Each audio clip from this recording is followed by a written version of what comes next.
nation's capital in Monrovia. Good evening, a pleasant welcome to news. Today with me is Zach Sherman. The headline. The much anticipated passage of the domestic violence bill suffers another attack at the legislature.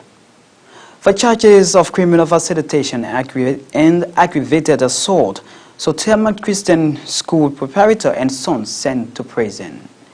And away from Liberia, dozens of people are feared dead after a fuel tanker flipped and exploded in Benue State, Nigeria.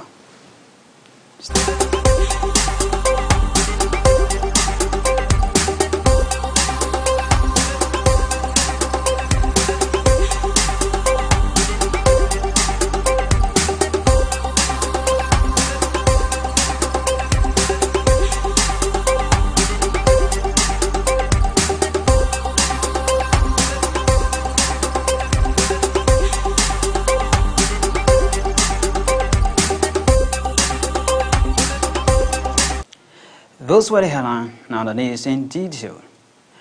President George Weah has returned home after attending the successful conduct of ECOWAS 55th Ordinary Session in Abuja, Nigeria.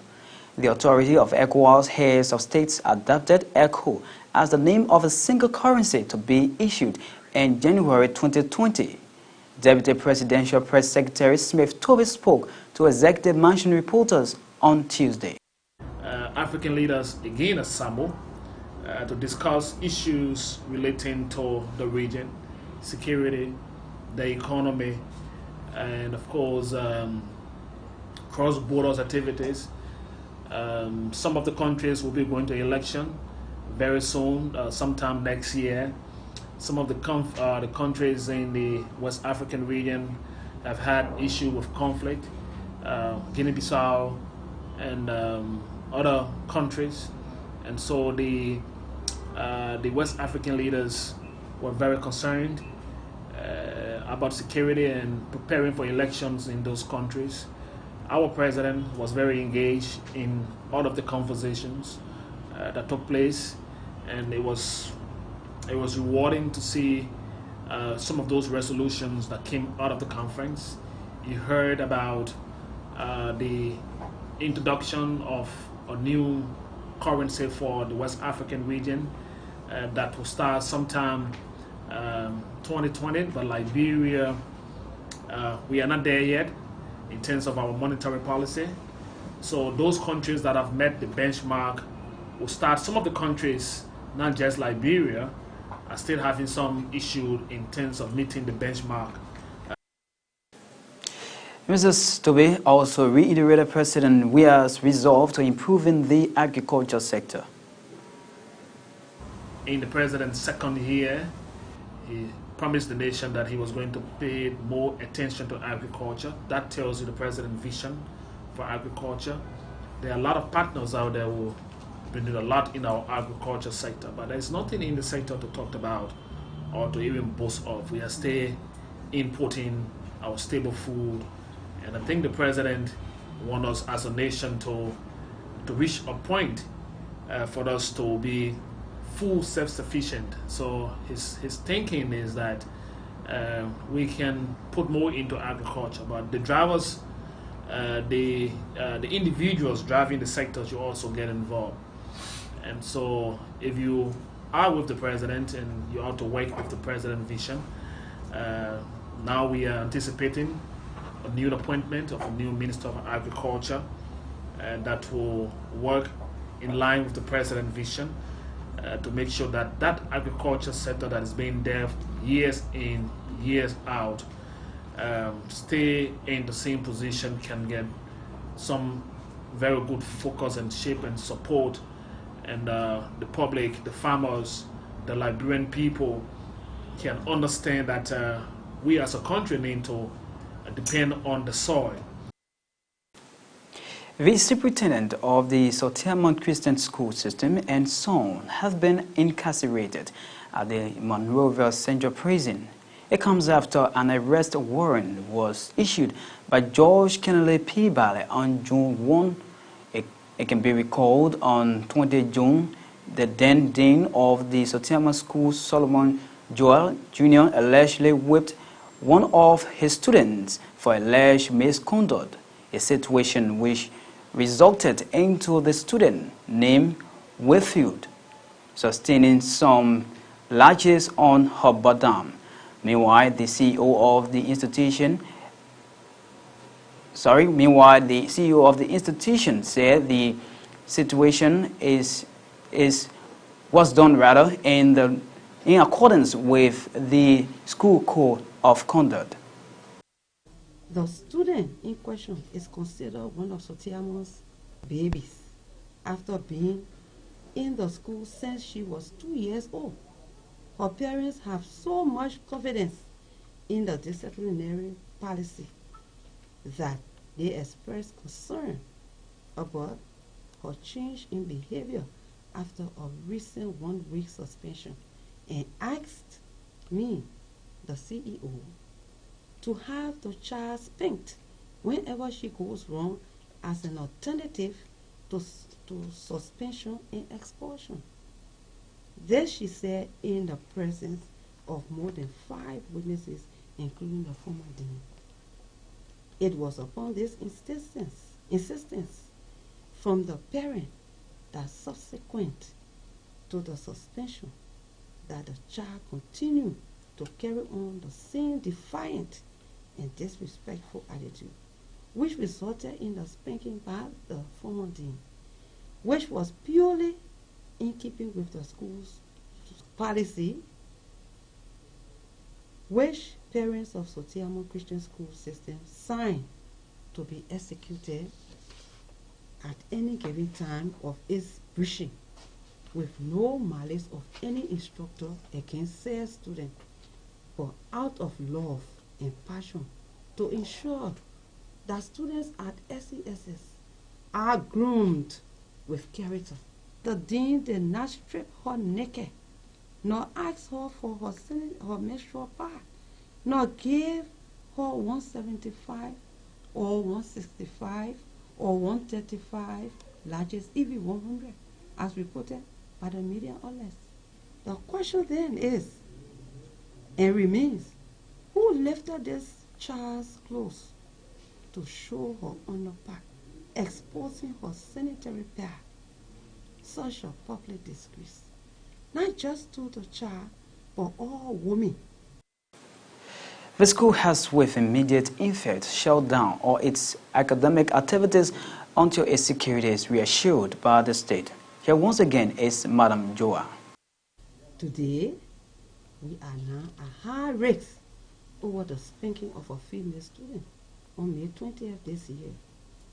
Our lives are in peril as the result of the parade and continuous harassments by unknown gunmen in unidentified vehicles seeking the whereabouts of the proprietor, Pastor Solomon J. Jua, and the former dean, Mr. Mumlayo Jua Jr., around our school premises and our home. This has become the most discussed issue in the media over the past few weeks, and this has intimidated and harassed the school's administration over the past few days. Tonight, there are armed police all over Monrovia, searching for school authorities to arrest, as announced by the government on local radio stations. Are they now fugitives? When there is a case before the court and said defendant is placed under a valid criminal appearance bond awaiting trial, the administration is surprised, if not disappointed, that in such very social turbulent times we have struggled with ecclesiastical principles, safeguarding the morals of our children and ensuring their future is secure. Because of the trauma caused to all the employees, especially teaching staff, as the proprietress and the administration of the Sotiamo Christian School System hereby announce a shutdown of all its activities on all its campuses, pending its safety. is assured by the state. If you're just coming out with this, is a reminder that you are watching this today on KMTV with me, Zach Sherman. Still to come, the most anticipated passage of the domestic violence bill suffers another attack at the legislature. And away from Liberia, for dozens of people are feared dead after a fuel tanker flipped and exploded in Benue State, Nigeria. Keep watching, we're taking a break to be back.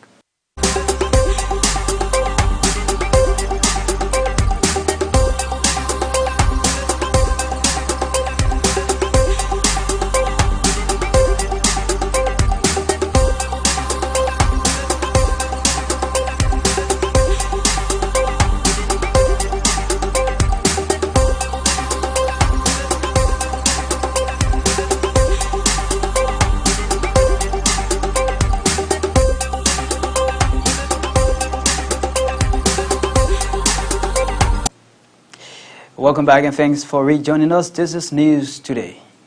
The much anticipated passage of the domestic violence bill has suffered another attack at the legislature. The bill has been lingering on committee rooms since its introduction in 2014 during the regime of then-President Ely Johnson Sirleaf. The bill, amongst other things, seeks to address emotional and physical abuse, harassment, economic domination, through deprivation and school-based violence. Speaking in favor of the passage of the bill were Lofa and Nima County Representative. That's Lofa and Nima County Representative Julie Weir and Larry Yankwe. This bill has been in committee room for the past 5 years, for the 50th term, and now we are in the 54th. So the Women Legislative Caucus, together with their chair, Rosanna Shah, have deemed it necessary to make sure that this bill be reintroduced for passage. This bill, like our colleague Honorable Gray just said, is not only for the women or children, it's also for the men. This bill, I think there is no perfect bill, but I think this bill is excellent because it addresses most of our issues, our day-to-day lives, so that we can live in the life free of violence. We want to indicate here that this law is good to qualify Liberia for international comparability. There are a lot of places where Liberia is standing alone. Our constitution can speak to that, and we're still grappling with that. Most of the countries around us, for best practices purpose, have had domestic violence law, and we did not study this law in isolation. We consulted them. And if we remain impervious to change, we're going to create a stumbling block to a lot of good things happening to us. Well, several lawmakers, including Representatives Vincent Wale, Dixon Sibo, and Jeremiah Cohn, registered their disagreement. Of the marriages in our jurisdiction, it gave room to you following your wife.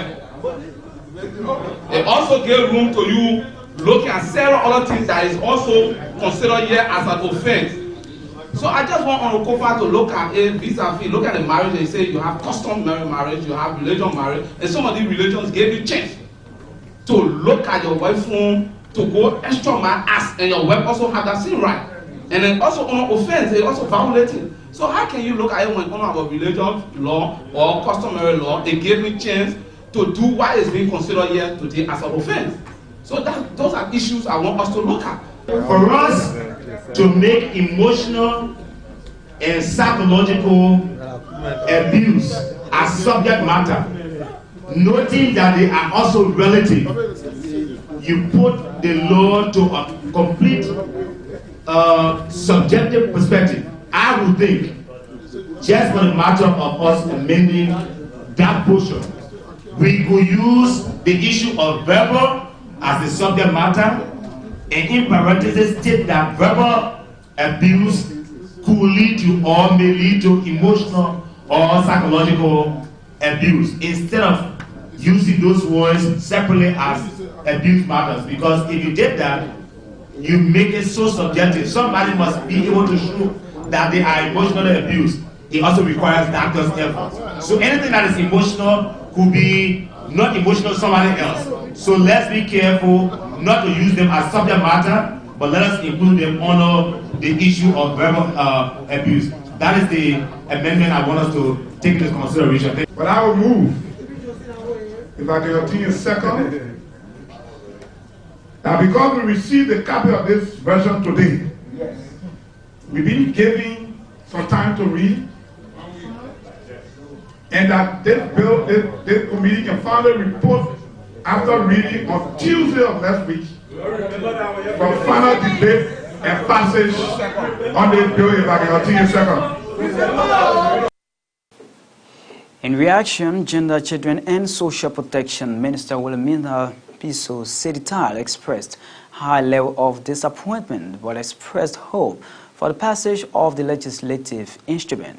Her statement was flanked by House's Committee Chair on Judiciary, Representative Fonanti Kofa. Of course I am disappointed. I'm very disappointed, but at the same time, I'm happy that we still have a chance to come and have this conversation again on Thursday. So we look forward to Thursday, and we're prayerful that on Thursday we'll be able to come out of this with a Domestic Violence Act. I think the lawmakers in their own wisdom will see it fit to pass this bill on Thursday, so I want to have good faith here and see what happens on Thursday. But of course, we all as Liberians need to be in this fight, because this particular bill resonates with everybody and it will benefit everybody. How important is it for the country?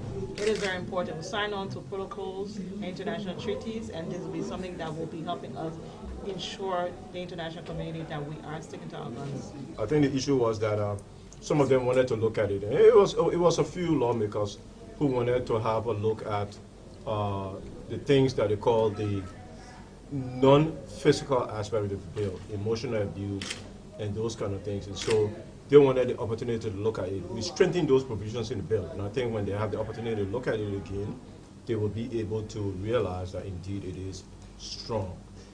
So we anticipate that this is legislative politics. I think the majority of the members want the bill, but they wanted in deference to their colleagues who wanted the opportunity to go over it again, to take a second look at it and bring it back on Thursday. Today was a victory because Thursday is the day we're going to pass it. We take into consideration, of course, the Constitution. We have to read it as being internally consistent, right? You have law, you have constitutional provisions against cruel and inhumane treatment, right? So no custom or practice can survive that falls in stark contrast with that constitutional provision. So that's what we're trying to harmonize. This is news today. Away from Liberia, dozens of people are feared dead after a fuel tanker flipped and exploded in Benue State in northern Nigeria on Monday. The BBC has reported. The driver of the tanker lost control of the vehicle after trying to dodge a pipe hole, eyewitnesses said. An 18-seater bus collided with the burning tanker and also caught fire. At least 10 bodies have been recovered, while more than 50 people have been taken to hospitals, Benue State officials said. The petrol tanker did not explode immediately after it flipped, eyewitnesses has also said. On a note, folks, that's how we close up this edition of News Today. But before we go home, here once again, the headline. The much anticipated passage of the Domestic Violence Bill suffers another attack at the legislature. For charges of criminal facilitation and aggravated assault, Sotema Christian School preparator and son sent to jail. Away from Liberia, dozens of people are feared dead after a fuel tanker flipped and exploded in Benue State, Nigeria. On a note, I want to say thanks for your viewing pleasure. I am Zach Shemin. Have yourself a beautiful Tuesday evening.